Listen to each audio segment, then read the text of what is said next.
মঙ্গলবার থেকে 5 দিন রাজধানী ঢাকাসহ দেশের 4 বিভাগে বজ্রসহ বৃষ্টির আভাস দিয়েছে বাংলাদেশ আবহাওয়া অধিদপ্তর।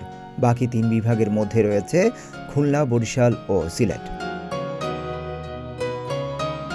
আবহাওয়ার পূর্বাভাসে বলা হয়েছে, সোমবার অস্থায়ীভাবে আংশিক মেঘলা আকাশসহ সারা দেশের আবহাওয়া প্রধানত শুষ্ক থাকতে পারে। তবে সারা দেশে ভোরের দিকে হালকা থেকে মাঝারি ধরনের কুয়াশা পড়তে পারে। সেই সঙ্গে সারা দেশে রাত এবং দিনের তাপমাত্রা 1 থেকে 2 ডিগ্রি সেলসিয়াস বৃদ্ধি পেতে পারে। তবে মঙ্গলবার সন্ধ্যা 6টা থেকে পরবর্তী 5 দিন অস্থায়ীভাবে আংশিক মেঘলা আকাশসহ সারা দেশের আবহাওয়া প্রধানত শুষ্ক থাকতে পারে।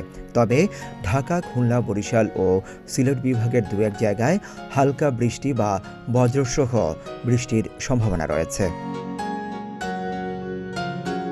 সারা দেশে ভোরের দিকে হালকা থেকে মাঝারি ধরনের কুয়াশা পড়তে পারে। সেই সঙ্গে সারা দেশে রাতের তাপমাত্রা সামান্য বৃদ্ধি পেতে পারে এবং দিনের তাপমাত্রা সামান্য হ্রাস পেতে পারে। সিদ্দিকুর রহমান রোমন, প্রতিদিনের বাংলাদেশ।